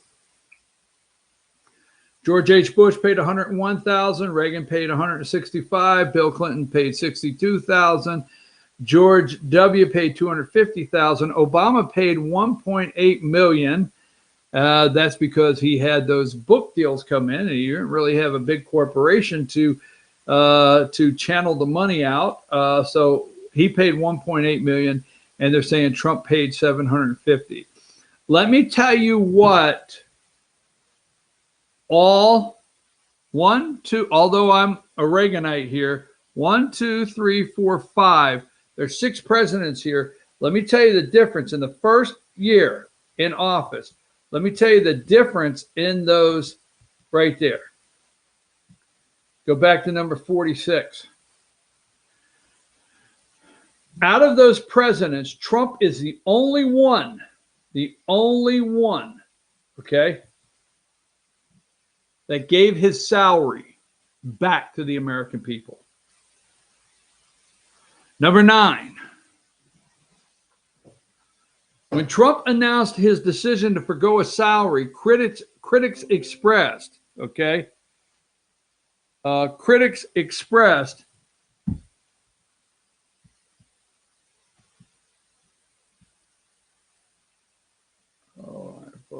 Okay. When Trump announced his decision to forgo a salary, critics expressed doubt because presidents are required to be compensated for their work. To get around this, Trump took $1 each year from his paycheck. Okay?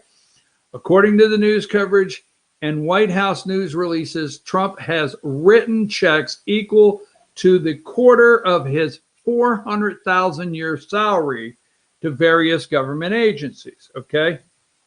In 2017, just look where it went. In 2017, okay, that's number 10. National Parks, Department of Education, Health and Human Services, Department of Transportation.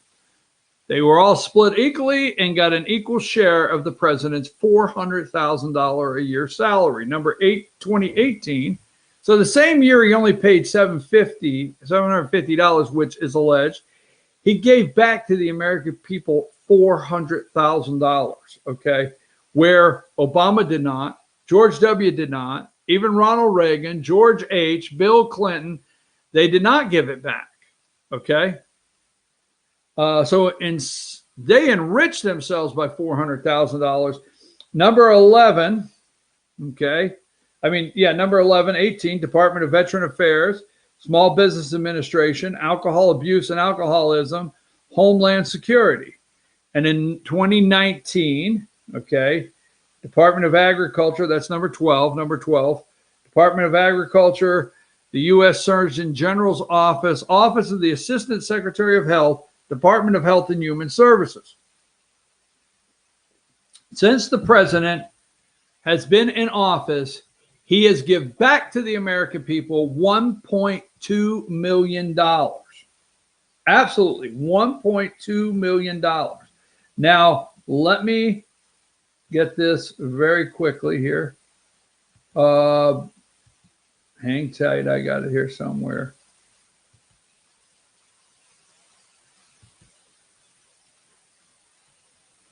Hold on.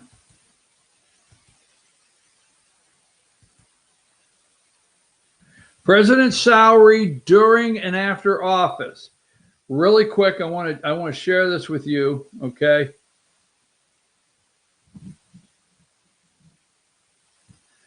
While in office, president gets $400,000 a year. Then he gets his presidents who did not take a salary. The Constitution requires the president to take a salary. The Founding Fathers wanted to protect even wealthy presidents from misfortune that could tempt them to take bribes. The salary may have been also designed to ensure that the lack of personal wealth would not prohibit a president-elect from taking office. 4. Now, I'm going to end this with this. 4. Okay. Go back to the picture there. Hold on just a minute. Go back to number 9. Okay. 4 presidents refused a salary. Instead, they donated all or part of it. Donald J. Trump donates his $400,000 a year salary to various federal departments. Okay. John F. Kennedy donated his $100,000 salary to charity.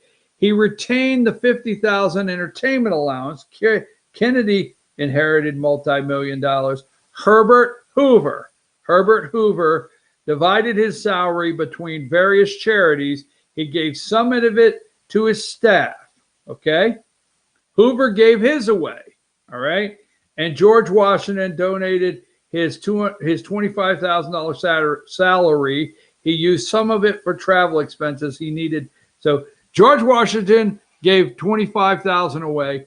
Herbert Hoover and John F. Kennedy gave their salary and donated it to charities. Donald J. Trump is given $1.2 million of his salary directly back to the taxpayers. Now, I'm not saying charities are not good, but keep that in mind. Directly back, he's given $1.2 million that he rightfully gets paid as president of the United States. He gave directly back to the taxpayers, okay?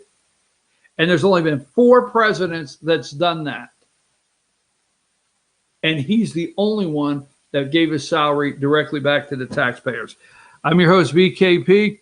Not saying, I don't have time to really dig into the New York Times. I just think if the front page said Hunter Biden and Russia, China, Ukraine, corruption, spying on Trump's campaign, the biggest stories there has ever been in corruption, not on the front page, but the president's tax returns. $1.2 million he gave back to the American people. Take a break and we'll come back and wrap up.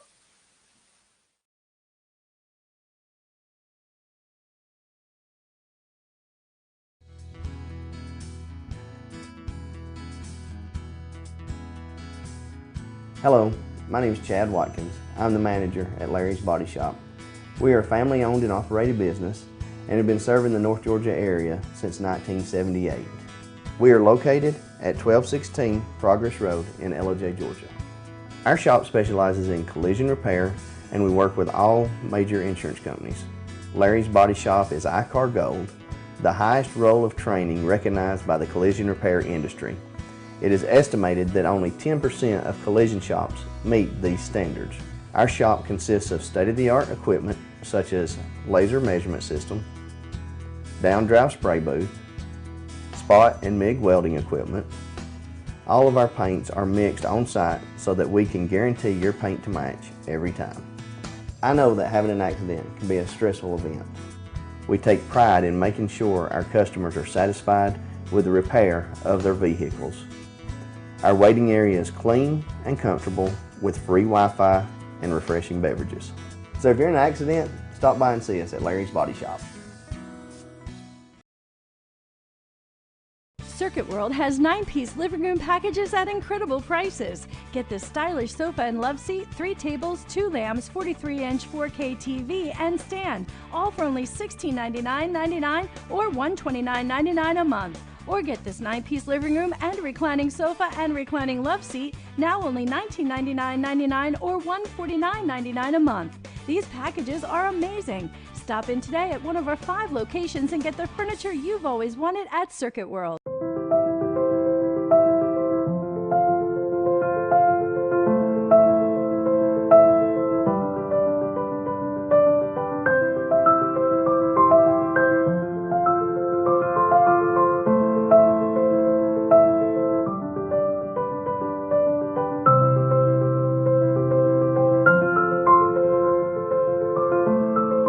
North Georgia Diamond is your source for diamonds in North Georgia. At Ingalls, we know that school is a little different this year, with virtual learning and working from home. But we have continued to donate to our Tools for Schools program, just like always. And all our participating schools will have those funds waiting for them when the bell rings this fall. Okay, who can tell me the difference between molarity and molality? In the meantime, Ingalls has everything you need to make this school year a little easier. Ingalls, we're with you every step of the way. Ace Hardware of Blue Ridge is more than just your average Ace. We have a huge selection of Amish furniture imported directly from Ohio. We have hunting rifles and accessories for your next trip. We have a huge selection of lumber for your next building project. And we have Ace Custom Woodworks for all your custom wood project needs. Plus, we have everything you'd expect, like paint, tools, and equipment. Ace Hardware of Blue Ridge. We have your new house in stock.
All right, folks, we're back. I'm your host, BKP. Good morning from the office, North Georgia's only live online morning show. A couple quick things I want to do before we wrap up the show. It's been really a great start to the week here.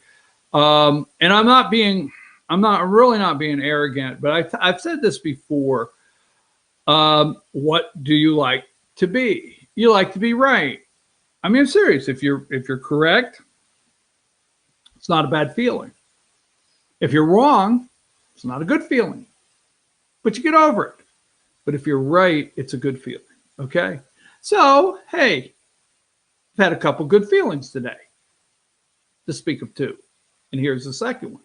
The first one in the show today, I showed you last Thursday. I told you, recuse herself. I said, it just came to me like a swami or something like, okay, recuse yourself. May your yak, whatever, whatever. So I showed you the clips. I told you last Thursday they will ask Amy Coney Barrett to recuse herself. Now, Saturday morning, I went online Saturday morning. I did not see this anywhere else, social media. Now, I've got, I don't know, several thousand, I guess, Facebook friends, and I go to Instagram, and I go to all the websites, and right-leaning, left-leaning, you name it, and I did not see this posted anywhere. And in fact, I got so many likes on it on social media, and even some people that caught me off guard, because I know they don't just say like, they're intellectuals. They got to know that you've really thought this out before they're going to back it. And Saturday morning, I said, okay, so you like, this is what I put on social media. Now, I sent you a video, okay, and I want it set. Let me tell you what I want to set at 15 seconds. And then I'm going to play it about a minute, and then I want to come back to me, and then I want it set at 3 minutes and 51. 3 minutes and 51, okay? 15 seconds, 3:51. And I'll let you know when we're going to roll. So Saturday, I went up on social media and I said, so you like the President of the United States Supreme Court picks. You like his judge to pick, how he picks these judges. You like that, don't you? You like him nominating Amy Coney Barrett to the courts. You like what has happened in the courts. Don't forget who put this together and who is the mastermind and made this happen. I said that Saturday morning before she ever came out Saturday afternoon on social media. Don't forget, okay? So yesterday on Face the Nation, she tried everything. Margaret Brennan on Face the Nation tried everything to get this guy to go after President Trump, and he would not. He was praising the President of the United States, and it really angered her, okay? So let's go to that video. Let's go to 15 seconds, and then we will come back. Sure. You know Amy Coney Barrett. You vetted her. You put her on the list of judges in the first place that was considered by President Trump. But he passed her over last time and went with Brett Kavanaugh. What gave you pause then? And are you certain she will be confirmed this time? I think the president's made an outstanding choice in nominating her. He promised justices in the mold of Nino Scalia, great justice. He clerked for Scalia, became a protege of his, and I think she's a fantastic judge. There's no reason why the Senate shouldn't confirm her, and I think she's already had a career on the bench, and it will continue on the Supreme Court. But what gave pause last time? I mean, sometimes it's hard to predict how judges will actually rule on individual cases. But is there something that we should be scrutinizing here in terms of her stance? I mean, Democrats are assuming she's against affordable care and against Roe versus Wade. Are those fair assumptions? I don't think they're fair assumptions one way or the other. We've heard this for decades in Washington, D.C. I remember being a very young law student and hearing this about Robert Bork and hearing this about Clarence Thomas and hearing this about virtually every justice that's been nominated by a Republican. You cannot guarantee results with judges. What you can guarantee is that they are going to approach the task of judging as a judge. They're not going to substitute their own policy views for the will of the people. They're going to try to play straight and read the law as passed by Congress and is found in the Constitution, not based upon what they think it ought to be, but what it is. I disagree that there was any hesitancy or pause last time. She was a relatively new federal judge. She was placed on a short list. The public found out about the short list because it was publicly announced, so the process. All right, now I want to go Don McGahn. I put that up Saturday. I was right Saturday morning, 8 a.m., I guess. I don't know. You can go check my Facebook post. Go to BKP Politics. Go to BKP Politics, my Facebook page. I put that up like bright and early Saturday morning. You can check it out. Now, go and exactly what I wrote. Go to the 351. Let's play that for a minute or two before we come back.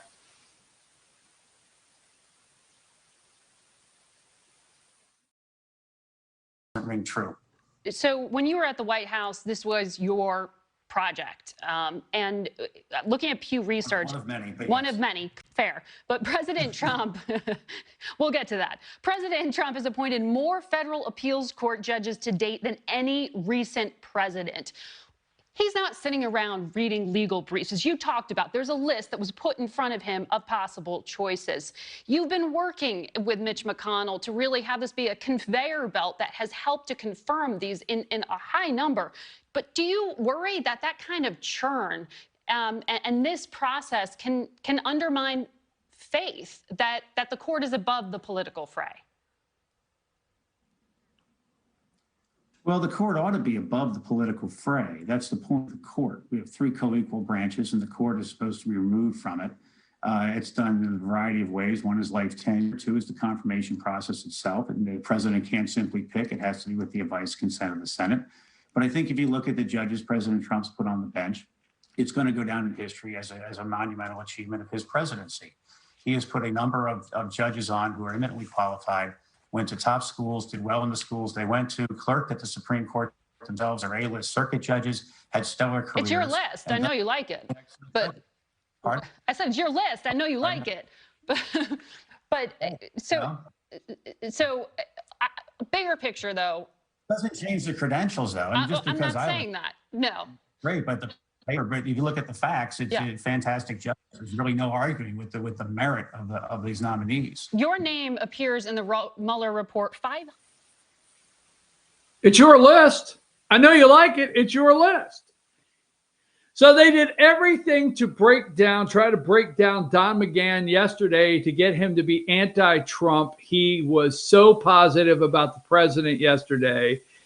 Remember all the bombshells? Don McGahn was going to come testify, and Don McGahn was going to say this, and Don McGahn had to leave because of this, that, and the other thing. Remember those bombshells?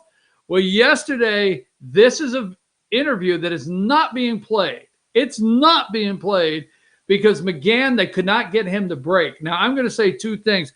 More federal appeals judges. Don McGahn, to me, may go down. All right, I did not know in the 1800s and late 1700s and early 1900s any of the Washington chief counsel, okay, White House chief counsel. Don McGahn may go down as the greatest White House chief counsel ever to a president. He created the list. He created with others. He worked with others, but he formulated the list. The president of the United States entrusted Don McGahn, now think about it, with these decisions and to create that list. I'm interested on how history will write about him as the man. Now, I understand Donald J. Trump, president of the United States. You know I support my president. But this is the man right here, Don McGahn, who is forming the future of the courts in America, who has done that for years to come on a conservative side. He mentioned Scalia a couple times. Right. Don McGahn. What a lot of people didn't realize is Don McGahn was, he was chief counsel, lawyer, top lawyer, chief counsel to the Trump 2016 campaign. He was chief counsel to the Trump, transition team. He was chief counsel in the White House for 3 years, 2.8 years. The guy did his job. Don McGahn. I got that one right. So, Constitution, let's do this. Let's roll through the pictures here, Emily, to finish out the day. There may be some things I missed. Number 52, Obamacare will be replaced with much better. Don't fall for the lies that Trump just wants to put her on in November. They want you to believe that in November, she will get rid of Obamacare. She'll single-handedly come in and just swoop and cut Obamacare off. Won't happen. Arguments take place in November for cases. It will not be until the spring. I'm pretty sure until the spring, until the cases that are presented in November are decided and published. So this is not, they're going to try to scare you that right before Christmas, you're going to lose your health care. It's not going to happen. Number 51, he's going to try to say that they're going to try to say this is all about health care. Number 50, Biden, Trump trying to throw out Affordable Care Act with Supreme Court nominee. Okay. How about that George Jones song? The bars are all closed, right? It's 4 a.m. I must have shut them all down by the shape that I'm in. Number 49. No, George Jones. The bars are open. Number 49. There you go. Florida governor lifts. Bars are open.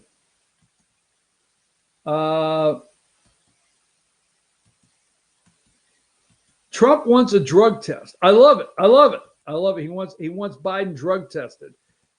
Do you think Biden will show up tomorrow night? Here's some polling data they want you to believe.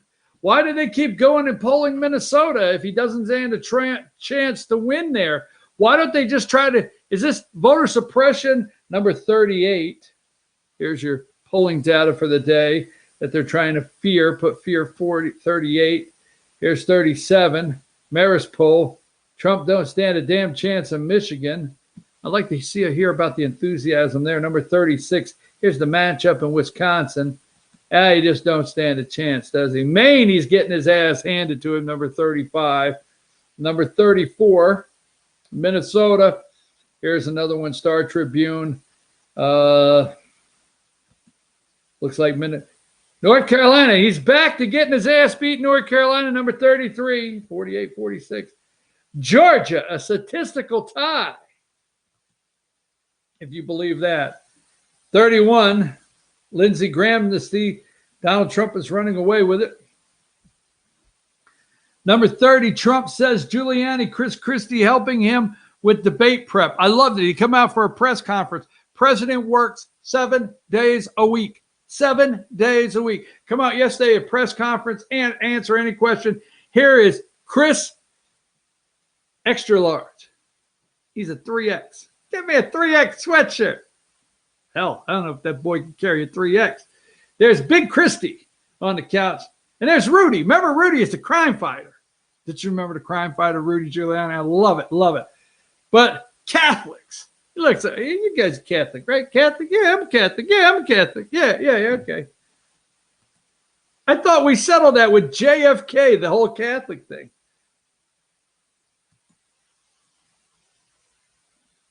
'28, Trump again casts doubts on election outcome, number 28. Now, let's stick on that. Let's stay really quick. Let's see if I can do this. It's 9:53. I can do this. Amendment, the 12th Amendment. Read it, okay? Nancy Pelosi sent out a letter to her Democrats saying we got to win, and we got to take over majority in states. Here's how it works.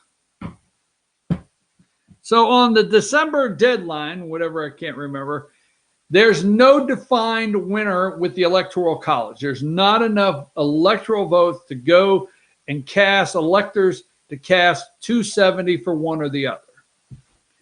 So they say, okay, what do we do now? Send it over to the House of Representatives. Now, a lot of you are very nervous about it going to the House of Representatives and Nancy Pelosi. But Nancy is working hard. You can read the letter out there to try to get states. We've got to win. We got to win. We got to win. So this ratchets up the presidential race, ratchets up the reason why we have to keep the 7th district in Georgia, and we have to keep the 6th district. We have to win back the 6th. Okay? Now, although you have New York and you have California and you have massive amount of Democrat reps in New York and California, they only get 1 vote. That's exactly right. So think of it like this: the roll call at the convention. No, can't think of it that way. Let me back up. But anyhow, they get 1 vote. That's right. So every state would get a vote. All right? Would get a vote. And what happens is the representatives of the state, which Georgia is 14, so there'd be 14 representatives of the state, okay? They get 1 vote. Now, because Georgia has more Republican representatives than Democrats, their vote would probably go to the President of the United States. That's right. There's more states. I think it's 26, 22, and 2 of them are tied or something. 26, 22, that's 48, and 2 ties. I don't know. In the state. I'm not for sure. But Republicans hold more majority in states as representatives. You think, well, what about California? California gets 1 vote. No matter how many representatives they have in the state and how many more Democrats they have, they get 1 vote. Every state gets a vote. So even if they can't determine a 270, by the time for the Electoral College to vote, and it goes to the House of Representatives, then every state has to cast their 1 vote. And right now, Republicans lead in those states as majority representatives. I think it's 26. So Republicans would cast their vote and Trump would win that way. Now, that's not the way we want to do it, but it could happen. That's why Pelosi sent out a letter this morning telling her caucus, get your ass to work, because there's a couple states that are 7-6, and there's 2 House seats that they could flip, and the Democrats take control of the majority of the representatives in that state. Look it up yourself, okay? So that's number 28 there. Let's see if I have anything else I don't want to miss. How nasty will it get? Number 20, the debate, how nasty will it get? Now, I'm interested to see if I think he should be drug tested, Joe Biden. Laugh at me if you want. I think he should be drug tested, Joe Biden, and I think we should see if he's on any kind of performance-enhancing drugs or any kind of calming potions, any rubbing liquids on him to keep him. I don't think they could stop his gaffes, okay? What did he say the other day? That he'd been in the Senate for 180 years now or whatever? He's mentally not capable of sustaining 90 minutes, so I don't know what they're going to do. So they're going to have to counter-react drugs. One, to keep him up and alert, but a drug also to keep him not from saying, listen here, Jack, because he loses and goes Jack on the president. So I do think he should be drug tested. This is my thought, okay? Let's see, I got 2 minutes. Let's make sure. Oh, always forget. Check your punch bowl for this, number 15. You never want this floating around in your punch bowl, okay? Just make sure you never find this floating in your punch bowl. I know people get mad when I do that, but I don't really care. Number 6, stay in, get out. Dizzying message in Georgia U.S. Senate race. The President of the United States did not take the deal. I'm a little disappointed if true. I'm going to leave the if true. God knows Kelly's not going to come on this show and talk about it. But if her people, like Matt Gaetz said happened, Representative Matt Gaetz, went to the president and said, hey, his team and her team We could put the 50 million helping you get reelected, or we could take the 50 million fighting Collins. You get Collins out of the race, you get the 50 million. That's interesting, but we know the president didn't take the deal, did he? So let's leave with some beautiful pictures from Saturday. Amy Coney Barrett, okay, number 5 right here. I'm not going to get, I didn't want to get into it. I said, I'm not getting into the ugly things that's been said. They adopted 2 black children from Haiti. Some nasty things have been said. It's just disgusting. She's a mother. That's number 5. Let me go to number 3. Here's a picture of them in the White House in the Oval Office. The president engaging with the family and the children. They seem to be at ease. Look at these kids smiling. Okay, the president and Melania Trump, First Lady, seem to have these kids at ease. Let's go to number 1. Number 1, this is just some of the kids with the president of the United States. And look at her hanging on to her mommy, man. I mean, she right there with her mommy. I mean, these pictures are priceless. Here's Amy Coney Barrett, number 2. Remember, she said, you know, she actually planned birthday parties, maybe baked some brownies and things, and they're freaking out because she's a mom, a traditional mother with a husband. She said Saturday that her husband gets up and says, how can I help you, you know, with your day? Huh. I mean, and give me number 4. We'll end the show with that. This is the family. They have 5 beautiful children, biological children. The youngest there, the young man, has Down's syndrome. They adopted 2 black children from Haiti. They are absolutely a beautiful family, and we'll leave it at that. We will try to take on the media attacks. Her confirmation hearings start October 12th. What a Monday. We'll see you Tuesday, 8 a.m. Take us out of here, Emily.